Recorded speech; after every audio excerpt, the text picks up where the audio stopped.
Igreja de Nova Vida, a sua família em Culubandê.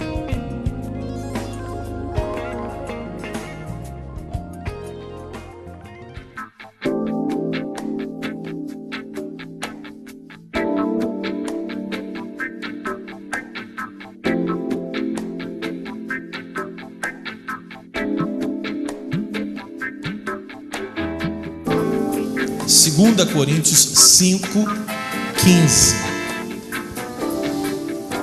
A palavra de Deus diz assim: e ele morreu por todos, para que os que vivem não vivam mais para si mesmos, mas para aquele que por eles morreu e ressuscitou. Vamos recitar juntos esse versículo, todos nós?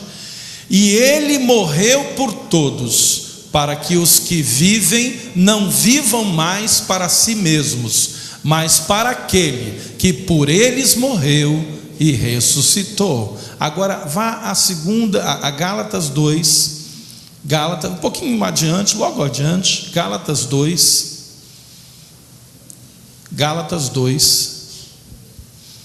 versículo 20. Agora Paulo está falando de si mesmo. Gálatas 2:20. Vamos ler juntos? Logo já não sou eu quem vive, mas Cristo vive em mim. E esse viver que agora tenho na carne, vivo pela fé no Filho de Deus, que me amou e a si mesmo se entregou por mim. Até aqui, Senhor nosso Deus. A tua palavra nessa manhã, ela vai ser aberta e por algumas vezes nós vamos percorrê-la, Senhor. E o teu Espírito Santo vai ter mais uma oportunidade de falar a cada coração. Mas que esta palavra, ó Deus, se transforme em vida. Que não seja apenas a letra morta e vazia, mas que o teu Espírito Santo vivifique as nossas vidas através da tua palavra, Senhor, que será ministrada não por lábios humanos, mas pela voz do teu Espírito a cada coração. E todo o povo de Deus diga amém. Aleluia. Você pode tomar o seu lugar. Eu não sei se você já parou para pensar que nós temos dupla cidadania, tá? Nós temos uma cidadania humana, nós somos brasileiros, né? A maioria de nós, com exceção de uns poucos aqui, mas a maioria de nós somos brasileiros. Muitos nasceram aqui no estado do Rio de Janeiro, uma parte não, nasceu em outros estados, em outras cidades, e isso fala sobre a nossa cidadania física, humana, terrestre. Mas nós temos também uma cidadania espiritual. E o apóstolo Paulo, ao escrever esses dois textos, ele está relatando a respeito dessa cidadania. Ele diz: ele morreu por todos, para que nós não vivamos mais para nós mesmos. Ou seja, não somos mais de nós mesmos, mas nós somos do Senhor, que nos amou, que se entregou por nós e que ressuscitou. Por isso Paulo disse: agora já não sou eu quem vivo, mas Cristo é quem vive em mim. Ele tinha consciência de que a partir de então, né, ele precisava valorizar o que Jesus havia feito por ele, o sacrifício de Jesus, e ele já não era mais quem ele era antes. Alguns cristãos estão esquecendo em nossos dias do seu compromisso com Deus, de onde e para que foram libertos pelo Senhor Jesus. Alguns não se lembram mais de onde Deus os tirou, parece que deu uma amnésia, né? E já não sabem mais por que Deus fez isso. Afinal de contas, eu não sei nem porque que eu sou crente. Alguns estão se comportando dessa maneira, estão perdendo a consciência de quem são diante de Deus e diante dos homens. E é justamente sobre isso que eu quero falar nessa manhã, sobre a nossa cidadania espiritual. Você não é mais quem você era, você não é mais a pessoa que não conhecia a verdade de Deus e hoje você conhece. Você foi transformado por coisas que Deus fez na sua vida. E o apóstolo Pedro, também escrevendo a sua epístola, ele nos lembra: vós, porém, sois raça eleita, sacerdócio real, nação santa, povo de propriedade exclusiva de Deus, a fim de proclamardes as virtudes daquele que vos chamou das trevas para a sua maravilhosa luz. Vocês não são mais qualquer um, vocês são uma raça eleita, vocês são sacerdotes reais, vocês são nação santa, povo de propriedade exclusiva de Deus. Por que Pedro está dizendo isso? Queridos, o povo judeu sempre teve uma consciência muito forte a respeito da sua cidadania humana. Um judeu, ele pode estar em qualquer lugar da face da terra, ele não perde essa consciência. Eu sou judeu, eu sou de um povo especial, um povo que foi gerado por Deus, um povo que nasceu com promessa de Deus, um povo que veio pelas profecias de Deus através dos profetas. Então o judeu, ele tem essa coisa de dizer: eu sou de um povo, de uma raiz especial. Mas muitas vezes, queridos, nós cristãos não temos esse discernimento. E justamente por essas razões de não termos esse discernimento, muitos cristãos hoje estão perdendo a batalha, estão naufragando na fé. E eu queria nessa manhã conversar um pouquinho com a igreja e dizer a você que você tome um pouquinho de cuidado com quem você é, que você tenha um pouquinho de zelo pelo que Deus tem feito na sua vida, porque você não é uma pessoa qualquer. A partir do momento que você conhece o Senhor Jesus e que o sangue de Jesus, ele começa a agir na sua vida, te purificando de todo o pecado, se você achava que até aí você era uma pessoa comum e qualquer, a partir de hoje você não é mais, e você tem um compromisso em relação a isso.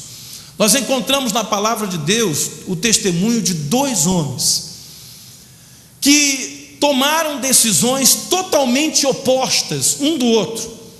Um jogou fora a sua cidadania espiritual e o outro soube conservá-la, mesmo em condições totalmente adversas. E caminhando pelo testemunho desses dois homens, nas atitudes desses dois homens, nós descobriremos as diferenças entre o verdadeiro cidadão dos céus e aqueles que não passam de meros cidadãos do mundo, a quem a palavra de Deus chama de filhos da desobediência. Por que o povo de Deus às vezes torna-se tão desobediente à orientação da palavra de Deus?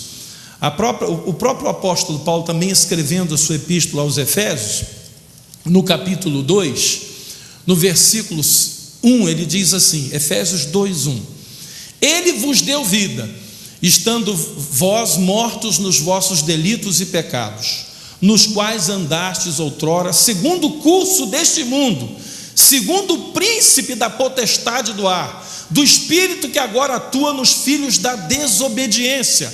Queridos, nós éramos esse tipo de cidadão. Nós éramos cidadãos desse mundo, andávamos de acordo com o príncipe da potestade do ar, andávamos de acordo com o curso natural do mundo, das coisas desse mundo, do espírito que agora atua nos filhos da desobediência, entre os quais também todos nós andamos outrora, segundo as inclinações da nossa carne, fazendo a vontade da carne e dos pensamentos, e éramos por natureza filhos da ira, como também os demais. Mas Deus, sendo rico em misericórdia, por causa do grande amor com que nos amou, e estando nós mortos nos nossos delitos e pecados, nos deu vida juntamente com Cristo. Pela graça sois salvos, e juntamente com Ele nos ressuscitou e nos fez assentar nos lugares celestiais em Cristo Jesus. Eu quero que você chamar a sua atenção para esse versículo 6. Ele nos deu vida juntamente com Ele, nos ressuscitou e nos fez assentar nos lugares celestiais em Cristo Jesus. E o título aqui, o verbo usado aqui, não é no futuro. Esse texto podia estar escrito assim: e nos fará assentar nos lugares celestiais. Não, o tempo aqui, queridos, do verbo está no passado. E nos fez, já estamos assentados nos lugares celestiais, juntamente com Cristo Jesus.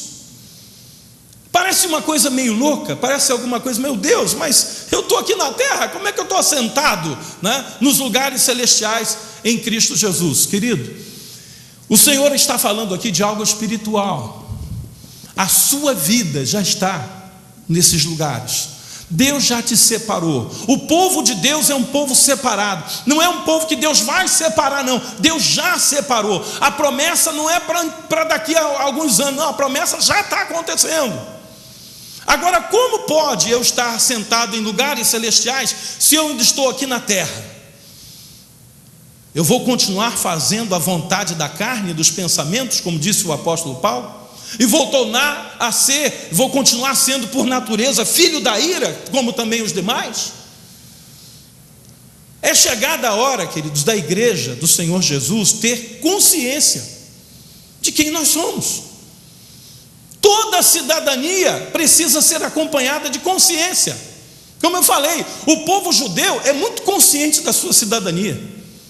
Pode estar em qualquer país, em qualquer lugar do mundo, não, eu sou judeu. E alguns judeus são capazes de recitar, os judeus mais ortodoxos, eles são capazes de recitar toda a sua descendência. Eu sou filho de fulano, que era filho de Beltrano, que era filho de Ciclano, porque eles fazem questão de dizer, eu tenho raiz, eu tenho cidadania, eu tenho alguma coisa abaixo de mim, acima de mim, que reporta que eu sou herdeiro da promessa que Deus fez através dos profetas. É triste a gente ver que hoje os cristãos estão trocando a sua cidadania com a mesma velocidade que fez Esaú, que trocou o seu direito de primogenitura, ou seja, a sua cidadania espiritual, por um prato de comida, que ele comeu, saciou a sua fome momentânea, mas que no dia seguinte ele já estava na mesma situação de fome de novo, e ele trocou algo eterno por algo passageiro. Toda a cidadania ela envolve características que lhe são peculiares. Como é que a gente reconhece um cidadão de um determinado país? Pela língua que ele fala, pelos costumes, pelo estilo de vida, pelo jeito de se vestir, comportamento ético, moral, né? Às vezes o que é ético num país não é ético no outro, o que é considerado moralidade num país não é no outro, o que é uma língua que se fala no país não é falada no outro. Por quê? Porque esse conjunto de coisas vão formando a cidadania das pessoas. O conjunto dessas características formam a cidadania de um povo.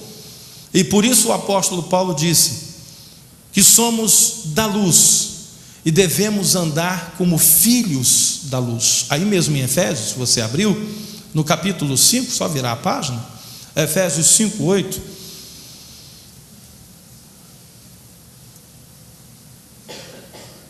Efésios 5, vou ler o 7 e o 8, diz assim: portanto, não sejais participantes com eles, ou seja, com aqueles que não têm a mesma cidadania que você tem, pois outrora erais trevas, porém agora sois luz no Senhor, andai como filhos da luz, andem como cidadãos do reino de Deus e cidadãos da luz.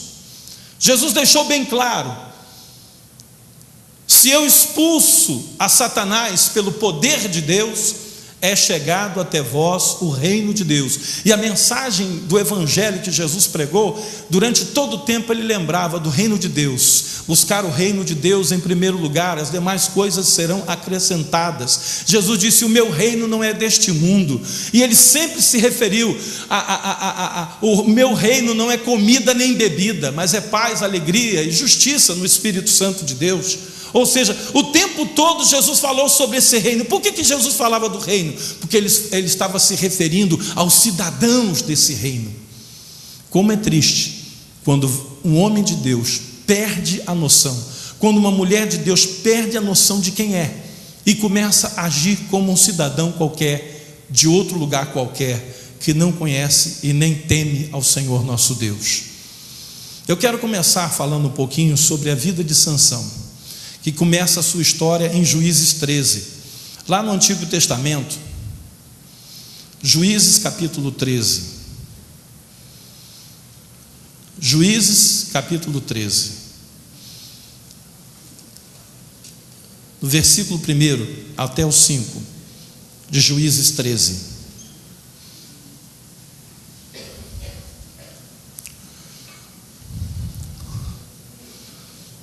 Depois do livro de Josué vem Juízes capítulo 13, versículo 1.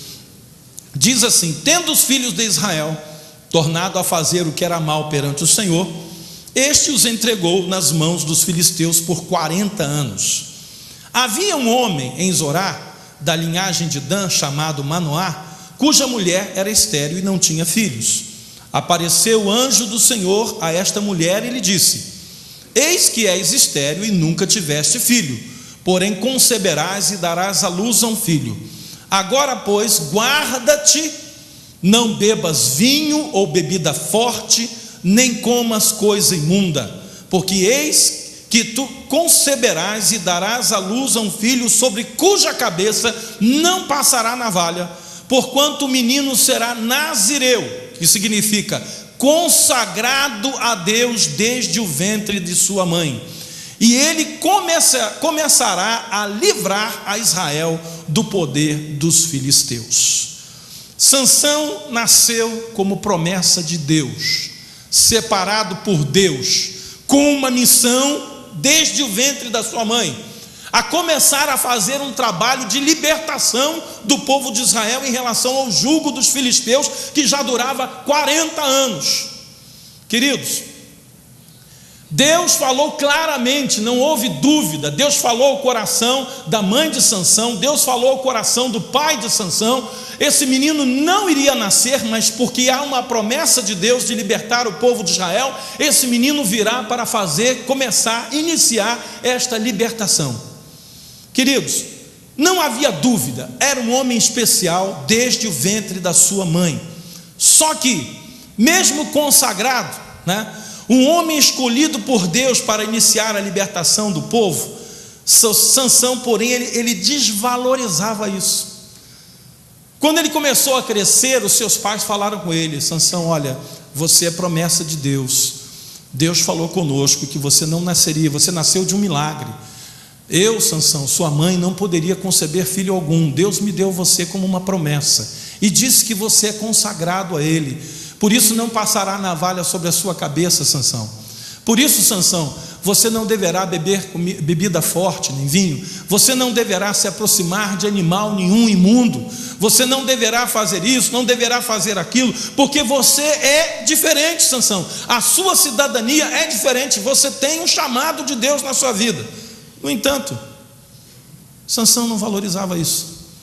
Ele cresceu no meio dos seus coleguinhas, e alguns falavam isso com ele: olha, quer saber, eu não me sinto diferente de coisa nenhuma, eu sou igual a vocês, e eu não vou dar muita trela a essa conversa do meu pai e da minha mãe, E ele começou a desvalorizar, através de uma série de atitudes que culminaram com a morte prematura e vergonhosa de Sansão. Sansão morreu prematuramente e vergonhosamente.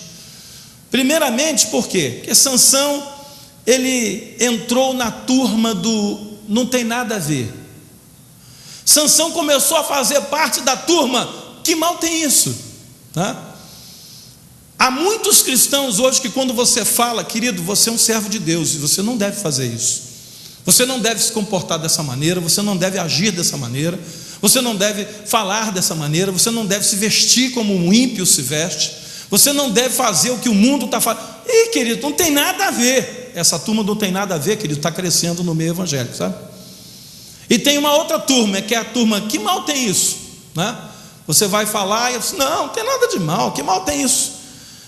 E foi fazendo tudo de forma contrária aos planos de Deus para a sua vida. Primeira coisa que Sansão fez, ele tinha toda a liberdade, de escolher entre as mulheres do povo de Deus uma para que se tornasse sua esposa. Será que em Israel não haveria nenhuma moça bonita, interessada em casar com um homem forte e bonito como Sansão? Com certeza deveriam ter muitas, Mas contrariando completamente e desprezando o conselho de Deus e dos seus pais, Sansão foi escolher uma filisteia para casar, contrariando a palavra de Deus. Juízes capítulo 14, versículo 2 e 3 diz assim: subiu e declarou ao seu pai e à sua mãe e disse: vi uma mulher em Timna, das filhas dos filisteus, tomai-ma por esposa. Porém seu pai e sua mãe lhe disseram: não há porventura mulher entre as filhas de teus irmãos, ou entre todo o meu povo, para que vás tomar esposa dos filisteus, daqueles incircuncisos? Olha o que Sansão responde. Disse Sansão a seu pai: toma-me esta, porque só desta me agrado.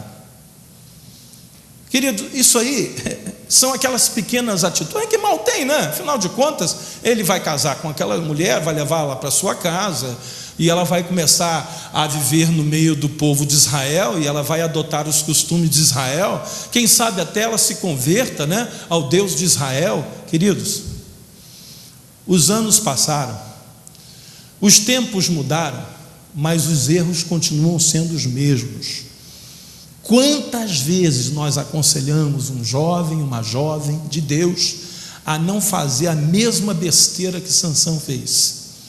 Aí vem aquele pessoal da turma, né, do nada a ver, e a turma que mal tem isso, né, e começa a tentar provar, até teologicamente, que afinal de contas não tem nada a ver. Olha, eu conheço até fulano que casou e não era crente, se converteu e deu certo e tal, e começa uma série de desculpas. Sansão foi claro com seu pai e com a sua mãe: ó, só me agrado dessa, se não for essa eu não vou casar com ninguém, ou pior, se eu não casar com essa mulher eu vou começar a viver uma vida dissoluta. Os pais de Sansão abaixaram a cabeça, ele já era de maior, ele já era um homem, e eles simplesmente não podiam fazer nada, porque Sansão estava desprezando o que Deus havia feito na sua vida. E Sansão não parou por aí. Além de casar-se com essa mulher filisteia, não satisfeito com o casamento misto que ele promoveu, Sansão inicia um relacionamento com uma prostituta chamada Dalila, uma mulher enviada do inferno para destruir completamente o relacionamento de Deus com Sansão, para destruir as promessas de Deus na vida de Sansão. E ele não percebe. Ele sai de um casamento errado e vai para uma vida de adultério, e piorou muito mais a sua situação. Queridos, quantos cristãos estão tomando esse caminho? Para um cidadão do mundo, para um filho da ira, para um filho da desobediência, como disse o apóstolo Paulo, esse tipo de comportamento hoje, queridos, é muito normal. Casar já com posição de separação quase que preparada, isso é normal hoje. Por isso muitos não estão nem casando, estão se juntando. Depois de casar, trair a esposa, trair o marido numa vida de infidelidade, normalíssimo. Mas eu pergunto, isso é normal para um servo de Deus? Para uma serva de Deus? A nossa cidadania espiritual permite isso? Deus nos preparou para isso? Deus nos chamou para isso? Sansão foi talhado para isso? Não, queridos, consagrado a Deus desde o ventre, homem separado, com uma missão já preparada por Deus. Cada um que está aqui nessa manhã, se você se considera um filho de Deus, uma filha de Deus, um servo do Senhor, Deus tem missão já preparada e separada para a sua vida. Você pode até nem estar entendendo muito, né? Afinal de contas, Deus quer que eu faça o quê? Primeira coisa, que você não se corrompa, que você mantenha a sua integridade com Deus, que você não ache que você é uma pessoa qualquer. Você era antes uma pessoa qualquer, agora você é raça eleita, sacerdócio real, faz parte de uma nação santa, de um povo de propriedade exclusiva de Deus. E sabe o que custou isso? Nada não, baratinho. O sangue do Filho de Deus fez isso na sua vida. Há muitos cristãos que estão deletando isso da sua mente. estão fazendo decisões das mais desastrosas possíveis. Sansão foi brincando com as coisas sérias, até que foi tomado, como diz o texto de Juízes 16, versículo 16, ele foi tomado de uma impaciência de matar, e matou mesmo, morreu. Ele abriu seu coração com aquela mulher diabólica e ele contou os segredos mais íntimos da sua chamada e do seu relacionamento com Deus. Ele se despiu, não apenas fisicamente, mas ele se despiu espiritualmente na presença de uma sacerdotisa do inferno. Quantos cristãos hoje estão rasgando e despindo o seu coração diante de pessoas que não têm compromisso com Deus, porque estão se nivelando a essas pessoas, se igualando, como que, irmãos, Sansão deu um branco na cabeça dele. Cara, você foi chamado para ser um juiz de Israel, para se tornar um dos juízes do povo de Israel, um homem com uma força que nunca se ouviu falar que um homem pudesse ter, um homem com uma força que era capaz de pegar e arrancar as portas de uma cidade, como ele fez com a cidade de Gaza, pegar o portão, arrancar na mão, jogar nas costas e sair carregando aquele portão imenso. Aquilo mostrava que ele era um homem diferente de todos os demais homens, mas ele não se deu conta disso. Sansão, ele perdeu a sua sanidade. Sansão, ele não percebeu que as suas atitudes estavam afastando de Deus e da sua cidadania espiritual, até que o Senhor se retirou dele. Juízes capítulo 16, versículo 16,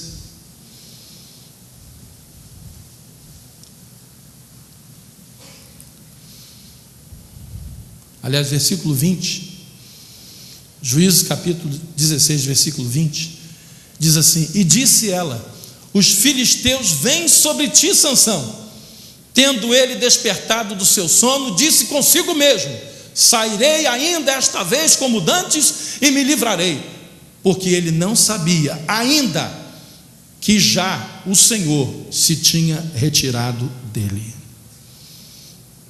Como é triste um cristão descobrir que o Senhor já não opera mais nele, que o Espírito Santo já não fala mais ao seu coração,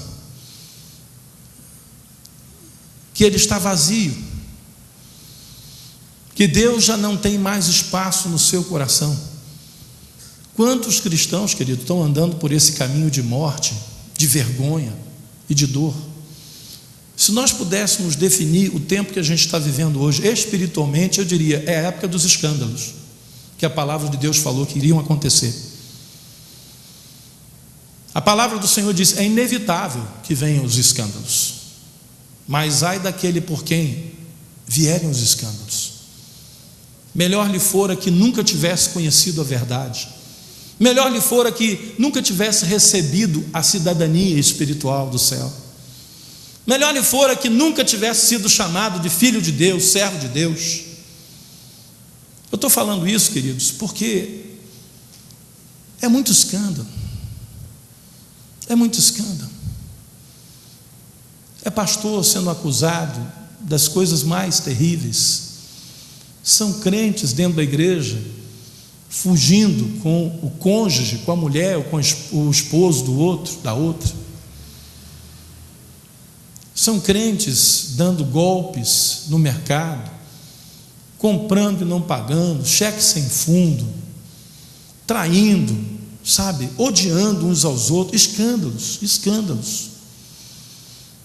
O que está acontecendo com esse povo de Deus, com essa raça eleita, com esse sacerdócio real, com essa nação que devia ser santa? A palavra de Deus diz que se esses últimos dias não fossem abreviados, ninguém seria salvo. A palavra de Deus também diz que o amor se esfriaria de quase todos. Ainda bem que tem a palavrinha quase no meio dessa frase, porque se dissesse que era de todos, realmente não ia escapar ninguém. Mas o que eu estou querendo falar aqui nessa manhã com você é: você foi separado por Deus, você não é uma pessoa qualquer. O que o teu vizinho faz não serve para você. O que o teu patrão fala como ímpio não serve para você. O que as pessoas estão escolhendo para a sua vida, para o seu casamento, para a sua família, as pessoas que não têm Deus, não serve para você. Mas eu tenho visto a rapidez com que os nossos jovens e adolescentes estão abraçando coisas mundanas. Irmãos, eu não estou falando aqui de puritanismo, não. Eu não estou falando, sabe, de nós ficarmos tentando fazer o que os fariseus faziam, sabe, cuidar só das aparências. Não! Eu estou falando de escolhas, queridos, que determinam a vida e a morte de uma pessoa. Eu estou falando, querido, de coisas que estão levando os nossos jovens para o inferno, para uma vida de perdição, que estão levando os nossos jovens para uma vida de devassidão, e levando também homens e mulheres maduros, que deveriam ser bem conscientes da sua cidadania. Aquilo que o mundo faz, nós não podemos dizer assim: que mal tem isso? Aquilo que os ímpios pensam e falam e fazem, você não pode dizer: ué, que mal tem? Não tem nada a ver.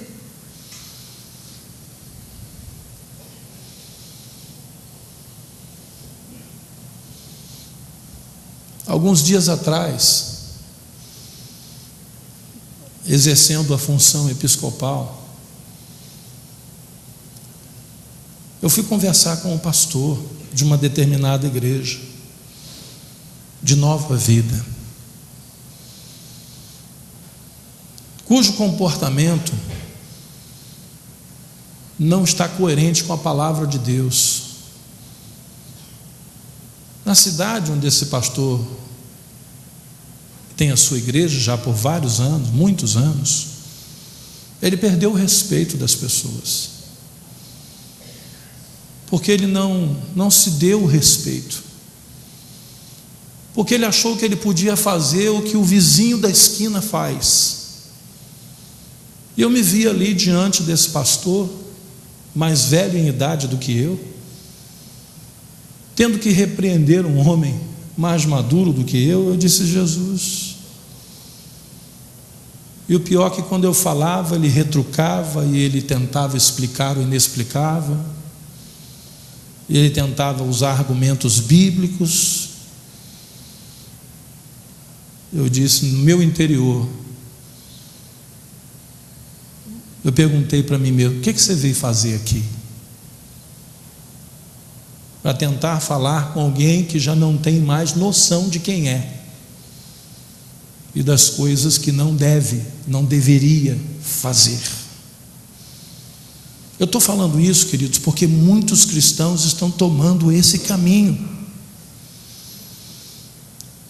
Mas graças a Deus que há um outro caminho, o qual nós podemos e devemos seguir por ele. O caminho, por exemplo, seguido por Daniel, que, contrário à posição de Sansão, vá comigo ao livro do profeta Daniel,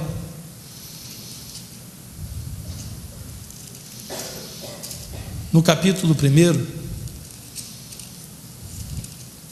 Daniel capítulo 1, versículo 3 e 4,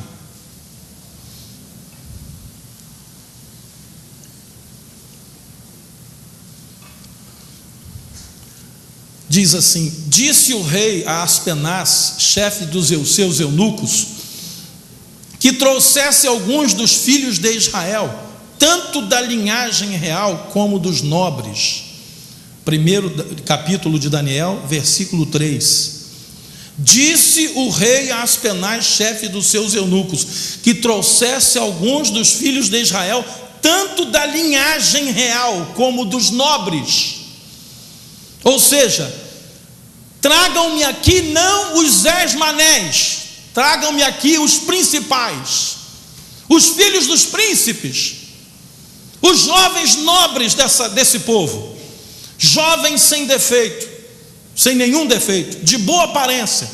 instruídos em toda a sabedoria, doutos em ciência, versados no conhecimento, e que fossem competentes para assistirem no palácio do rei e lhes ensinasse a cultura e a língua dos caldeus. Separaram um grupo de jovens. Mas que grupo é esse? Foi lá pelo meio da rua, você. Não. Gente selecionada a dedo. Quem são os príncipes desse povo? Cadê os filhos dele? Agora coloca todo aqui. Não, você tem defeito, você tem uma mancha, você é caolho, não serve, você tem. Não, sem defeito nenhum. Jovem bonito. Agora nós queremos saber se você é douto, se você é culto, se você é estudado, é preparado, se você é capacitado, porque você vai assistir diante do rei e vai ensinar para ele a cultura do povo de vocês, vai ensinar para eles a língua do povo judeu. Queridos, no meio desses jovens havia um jovem chamado Daniel, e também haviam com ele 3 amigos, Ananias, Misael e Azarias, que eram muito colados. Sabe como é que é, né? Sabe aquele jovem que tem 3 amigos muito chegados a ele? Esses 3 eram chegados a Daniel. Mas não era só eles 4, era um galerão. Vamos lá, todo mundo para a Babilônia. Foram levados à força. Não foram, você quer ir? Não, você vai, acabou. Tiraram eles do meio dos pais, dos irmãos, dos amigos, e levaram para a Babilônia. Chegando lá, olha, vocês vão ficar aqui, vão comer essa comida aqui, vocês vão... Querido, mudaram tudo. Daniel e seus amigos foram pressionados. Daniel foi levado contra a sua vontade para a Babilônia, onde tentaram descaracterizar a sua cidadania israelita e espiritual. Daniel capítulo 1, versículo 7. O chefe dos eunucos lhes pôs outros nomes, a saber, Daniel o de Belsazar, Ananias o de Sadraque, a Misael o de Mesaque e a Azarias o de Abed-nego. Queridos, esses nomes aqui eu já pesquisei. Cada um desses nomes babilônicos tem significado babilônico e espiritualmente envolvido. Significado de deuses babilônicos. Por que eles fizeram isso? Porque eles queriam dizer para eles: olha, a partir de hoje vocês têm que entender que vocês estão na Babilônia, vocês vão ter que ter costumes babilônicos, comer comida babilônica, falar como babilônico, vestir como babilônico. Vocês vão esquecer quem vocês são como povo judeu. Essa é a pressão que o mundo faz, querido, sobre a igreja hoje. Lá fora, o diabo quer que você haja como ímpio, pense como ímpio, vista como ímpio, coma como ímpio, se comporte como ímpio, faça tudo que o ímpio faz, esqueça da cidadania espiritual que Deus te deu. Tentaram mudar os seus hábitos alimentares, lhe oferecendo comida e bebida do rei de Babilônia. Daniel sabia que aquela comida era oferecida a ídolos e que, se ele aceitasse, seria o começo de outras ofertas ainda mais perigosas e comprometedoras. Versículo 5 desse texto que a gente está lendo: determinou-lhes o rei a ração diária das finas iguarias da mesa real e do vinho que ele bebia, e que assim fossem mantidos por 3 anos, ao cabo dos quais assistiriam diante do rei. Você vai comer a minha comida e vai tomar o vinho que eu tomo. Alguém diria assim: caramba, aí, que coisa boa! Comer a comida do homem mais poderoso da face da terra naquele dia. Imagina assim: a partir de hoje você vai comer a comida que o presidente Obama come todo dia, vai tomar o vinho que o Obama toma, da adega presidencial da Casa Branca. Irmãos, Daniel e os seus 3 amigos foram os únicos que enxergaram: isso é fria. Por quê? Porque Daniel sabia que aquela comida, queridos, era sacrificada a ídolos antes de ir para a mesa do rei. Daniel sabia que aquilo ali seria o começo de uma vida sem Deus. Ele resolveu, versículo 8, resolveu Daniel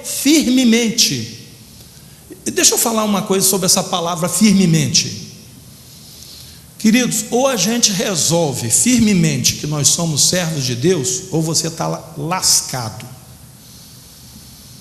Porque se você resolver meia boca que você é crente, você vai começar a fazer algumas concessões. Não, isso...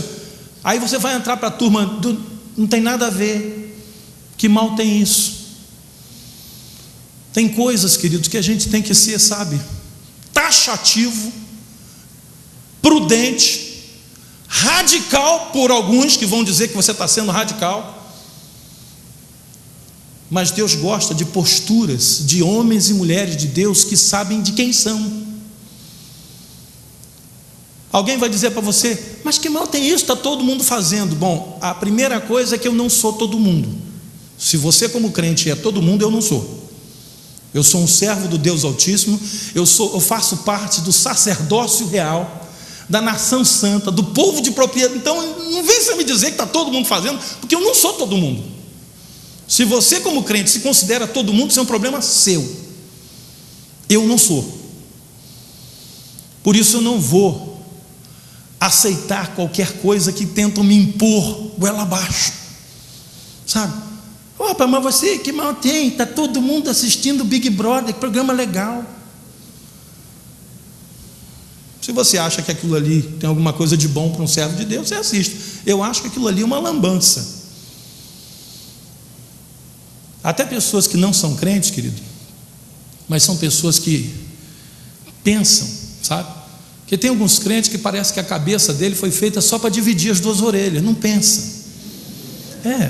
Não pensa. Não raciocina. Tem pessoas que não são crentes, que estão, sabe, falando sobre esse programa, dizendo: isso aí é o lixo do lixo. Mas tem gente que compra e paga para assistir aqueles canais, aquelas câmeras que não passam na televisão, que quer saber o que eles estão fazendo à noite na cama, quer saber o que eles fazem lá na hora do banho. E com isso a Rede Globo vai enchendo a burra de dinheiro, e o crente que entra numa dessa vai perdendo completamente a sua cidadania espiritual. E eu percebo que tem muita gente crente que está, quando você fala um negócio, que mal tem isso? Faz nada de mal.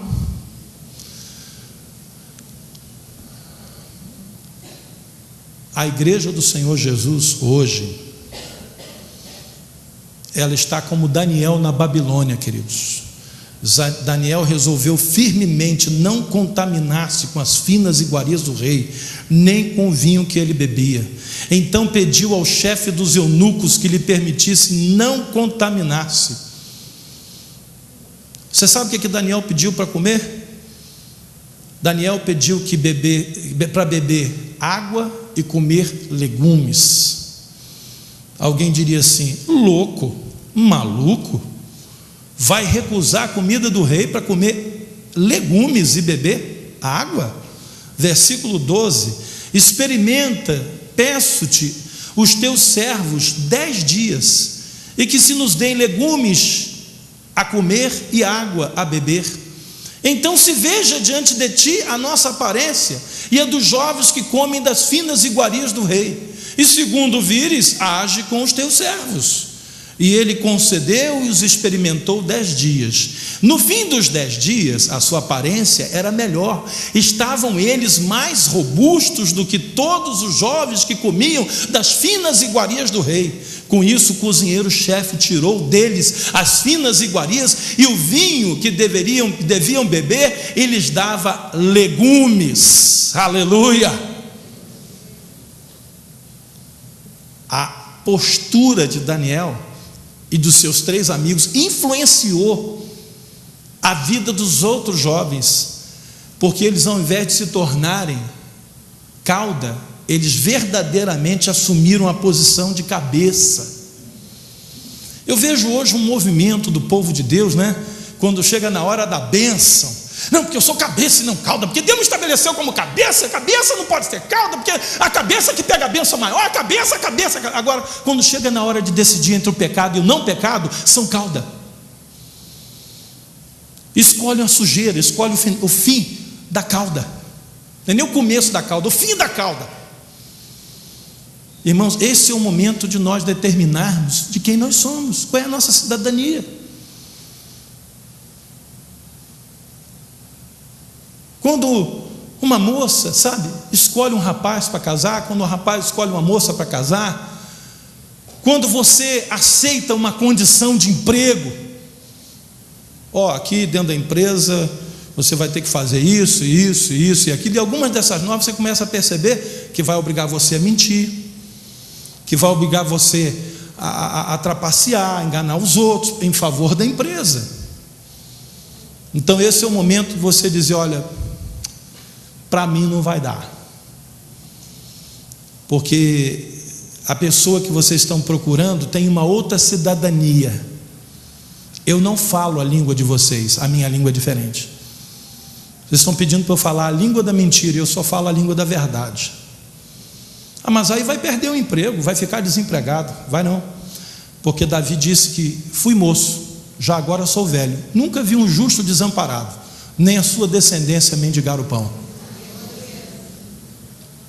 Eu nunca vi, queridos, uma moça ou um rapaz que tivesse dito assim: se o diabo está pensando que eu vou me casar com quem ele quer, ele está enganado, porque eu vou casar com a pessoa que Deus vai me dar. Alguns vizinhos meus, algumas amigas, você vai ficar para titia, eu não vou não, vou casar, e muito bem casado. Eu não conheço, querido, ninguém, rapaz ou moça, que tivesse escolhido conforme o coração de Deus, negado, entendeu, as ofertas do diabo, e que depois ficasse para titia, ficasse sozinho. Não, Deus não permite. Vai vir a pessoa certa, dada por Deus, com a mesma cidadania. Entendeu, querido? Que se a cidadania é diferente, quando chegar os dois dentro da mesma casa, um vai falar uma língua e o outro vai falar outra, e não vai se entender. Precisa ter a mesma cidadania para falar a mesma língua, ter os mesmos costumes, ter os mesmos sentimentos, ter o mesmo objetivo de vida, os mesmos alvos. O que eu tenho visto hoje é uma igreja que se mistura com o mundo, é um povo de Deus que faz tudo aquilo que o mundo faz, mas na hora da bênção quer toda a bênção de Deus.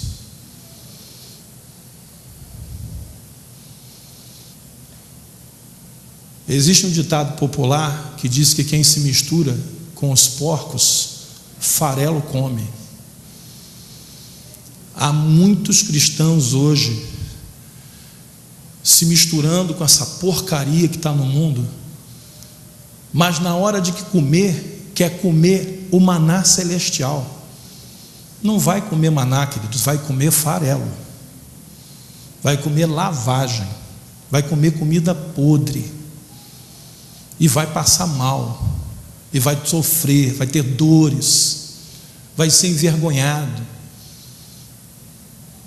porque ou nós assumimos a nossa cidadania e sabemos de quem somos e para onde estamos indo, ou nós vamos perder essa cidadania, porque pequenas concessões, uma aqui, outra ali, que mal tem, né? Levam a grandes distorções dos objetivos de Deus na nossa vida. Sansão achou que podia casar com uma filisteia, adulterar com uma prostituta, e que tudo ia ficar bem na vida dele, que as promessas de Deus iam se cumprir. Se cumpriram não, querido. Até um dia que ele se viu como um animal de carga, rodando um moinho com toda a sua força para moer o trigo, e com os filisteus rindo da cara dele, com seus olhos vazados, envergonhado. Você sabe por que tem alguns crentes que estão saindo da igreja hoje? Porque estão com vergonha de voltar para a igreja. Alguns crentes estão se afastando do povo de Deus porque têm vergonha.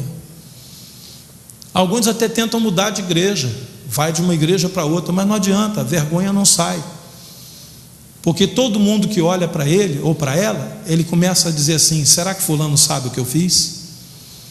Alguém começa a olhar muito, e eu acho que já me reconheceu aqui. Porque quando nós perdemos a nossa cidadania, nós começamos a fazer coisas que o mundo quer que nós façamos e que Deus abomina, coisas essas que a palavra de Deus diz que trarão vergonha, dor e sofrimento. Quais são as lembranças que nós temos quando nós não éramos crentes, disse Paulo? Quando nós lembramos das coisas que nós fizemos de errado, longe da presença de Deus, você começa a se envergonhar e a se entristecer, dizendo: meu Deus, como eu fazia essas coisas, como eu agia dessa maneira, o que eu estava fazendo com a minha vida? Quando você faz um exercício de memória, antes de você ter Jesus no seu coração e ter a sua cidadania mudada, mas depois que você foi transformado, aí você começa a lembrar das coisas maravilhosas que Deus tem feito na sua vida, daquilo que Deus tem acrescentado ao seu coração, das bênçãos, dos livramentos de Deus. Aí você começa a se alegrar. Mas quando a gente perde essa cidadania, a gente perde tudo, querido.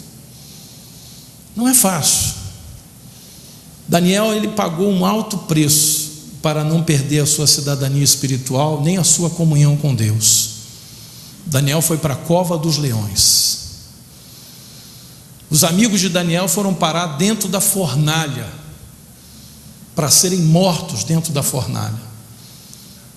Mas tanto Daniel saiu daquela cova, honrado por Deus, quanto os seus amigos saíram também, honrados por Deus. Daniel teve a honra de receber o elogio de 3 reis. Nabucodonosor elogiou Daniel e disse: não tem Deus como o Deus de Daniel, que livra da boca dos leões, que salva. Não tem Deus como o Deus de Daniel. Quantos cristãos hoje no seu ambiente de trabalho são ridicularizados? Ser crente igual a fulano? Deixa eu ficar como ímpio mesmo, porque trapaceiam, mentem. Cristãos que estão envolvidos em adultério no seu ambiente de trabalho, estão envolvidos em maracutaias e arranjamentos.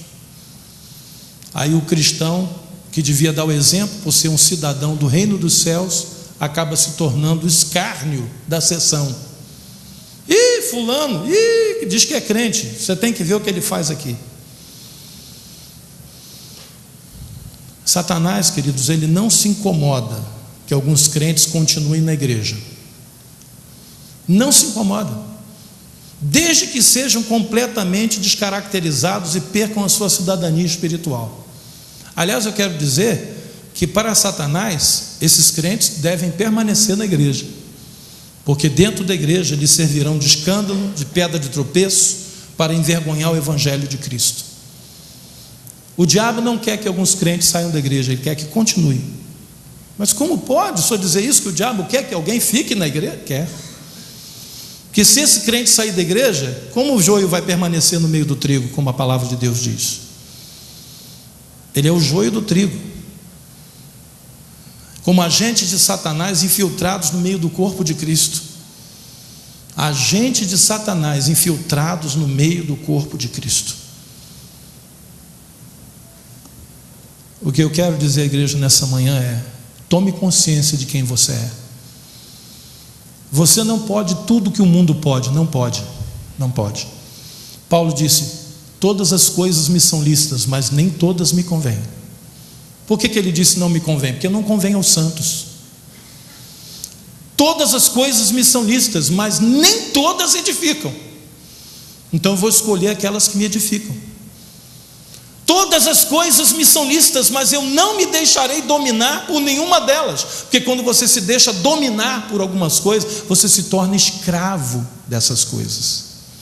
E a Bíblia diz que o escravo não fica dentro da casa, o filho sim, para sempre. A palavra de Deus diz que o escravo, ele é o perdedor, que fica escravo do vencedor. Há muitos cristãos hoje que são escravos de vícios, escravos de mentira, escravos de prostituição, escravos de idolatria, escravos de bens materiais, de dinheiro, escravos. E tudo começa com uma concessão. Cuidado com as pequenas concessões que você tem aberto. João teve uma visão dos cidadãos que vão morar no céu, e essa visão ficou registrada no livro do Apocalipse, e com ela nós vamos encerrar a meditação dessa manhã. Olha a visão que Deus deu a João sobre os cidadãos que vão morar no céu. Apocalipse capítulo 7, versículo 9. Apocalipse capítulo 7, versículo 9.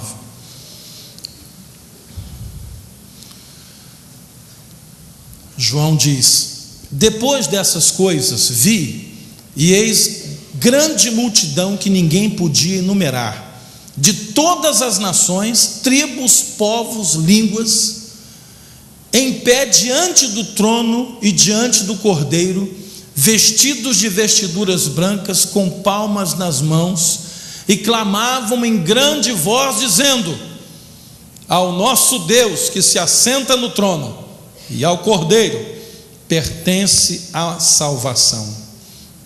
Queridos, aqui João está dizendo que ele viu gente de todas as nações, tribos, povos e línguas, porque a cidadania espiritual, ela não está restrita a um povo, a uma nação, não. A cidadania espiritual, ela abrange todos aqueles que foram lavados e redimidos no sangue do Cordeiro, de todos os povos, tribos, línguas e nações. Então não tem esse negócio de eu sou da Bleia, por isso eu sou cidadão do céu, né? Eu sou batista, por isso eu sou cidadão do céu. Eu sou da Nova Vida, por isso eu sou cidadão do céu. Não, querido, não. Nós vamos ter algumas surpresinhas na eternidade. Algumas surpresinhas. De encontrar pessoas que você diga assim: meu Deus, eu não sabia que Jesus salvava esse povo. E você vai encontrar lá com pessoas que estão adquirindo agora, hoje, aqui na terra, a cidadania do céu. Olha o que João continua dizendo: todos os anjos estavam de pé, rodeando o trono, os anciãos, os 4 seres viventes, e ante o trono se prostraram sobre o seu rosto e adoraram a Deus, dizendo: amém, o louvor e a glória e a sabedoria e as ações de graças e a honra e o poder e a força sejam ao nosso Deus pelos séculos dos séculos, amém. Um dos anciãos tomou a palavra dizendo: estes que se vestem de vestiduras brancas, quem são? E de onde vieram? Em outras palavras, como eles adquiriram esse direito de estar aqui? Como eles adquiriram essa cidadania celestial? Como que isso aconteceu? Uma vez que são de todos os povos, tribos, línguas e nações. Versículo 14: respondi-lhe: meu Senhor, tu o sabes.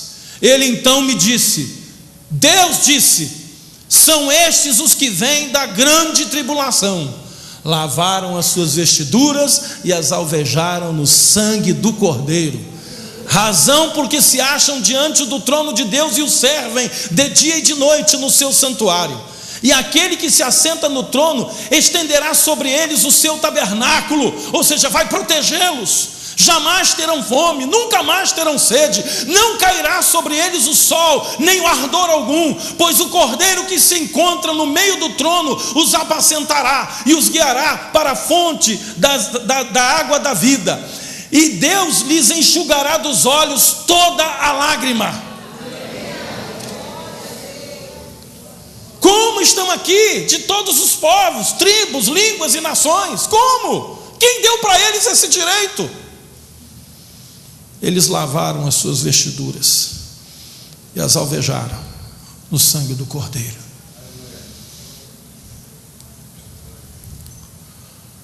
Para de dizer esse negócio que você está fazendo porque está todo mundo fazendo.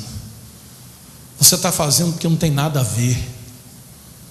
Você não é a turma do nada a ver. Você tem a ver com Deus, com o chamado que Deus tem para a sua vida. Você tem a ver com a cidadania que Jesus comprou para você na cruz do Calvário. Vai ter momentos em que você vai ter que se separar, sim. Vai ter momentos em que você gentilmente, sem ser mal educado, sem ser grosso, né? Porque tem uns crentes que é muito grosso, né? Por que você não vai com a gente? Porque vocês são tudo mundanos, vão tudo para o inferno, eu não quero estar junto com vocês. Ô querido, menos. Não é nada disso. Você fale de uma outra maneira. Você diga, querido, eu não gosto dessas coisas, não me sinto bem. Entendeu? Para mim essas coisas não têm valor. Eu gosto de você, sou seu amigo, quero andar com você, quero te ajudar, quero estar do teu lado quando você precisar. Mas algumas coisas que eu não tenho prazer. Eu já tive prazer, já fiz essas coisas também. Mas hoje o meu prazer está em outras coisas. Eu tenho meu prazer hoje em outras coisas mais elevadas. Seja educado, mas diga não. Você viu o que Daniel fez com o chefe dos eunucos? Humildemente chamou o chefe dos eunucos de Senhor. Se o Senhor permitir, experimenta 10 dias, eu e os meus amigos, nós vamos comer legumes e beber água. Se a gente ficar mais feinho, mais raquítico, mais magrinho, mais amarelinho, né? Nós vamos comer outra comida, mas dá uma chance para a gente, 10 dias só. O chefe dos eunucos, tudo bem, já que são só 10 dias para experimentar, vamos lá, vamos fazer a prova dos 9, né? Depois de passado 10 dias, o chefe dos eunucos viu que eles estavam mais fortes, mais robustos, mais corados, pele rosada, e disse: olha, vocês estão com a razão, vocês fizeram uma boa escolha. É tão ruim, querido, ver o povo de Deus escolher como está escolhendo hoje. Ver os nossos jovens desesperados, querendo fazer uma tatuagem porque os artistas estão fazendo. Ver alguns rapazes dentro da igreja querendo botar um brinquinho na orelha porque afinal de contas está na moda, está todo mundo fazendo.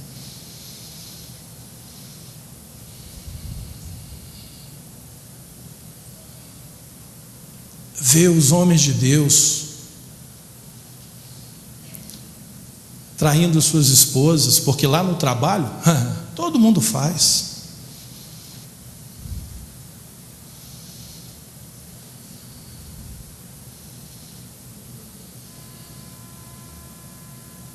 Deus está cobrando isso da sua igreja. O que vocês estão fazendo com o sangue de Jesus? O que vocês estão fazendo com a cidadania que eu dei para vocês, de chamar vocês de cidadãos do reino dos céus, de chamar vocês de raça eleita, de sacerdócio real, de nação santa, de povo de propriedade exclusiva minha, diz o Senhor. É para a gente parar e pensar. Pior coisa que pode existir é um crente que tenta assumir cidadania dupla. Domingo ele é do reino de Deus, segunda-feira ele serve ao diabo com todos os requintes de crueldade.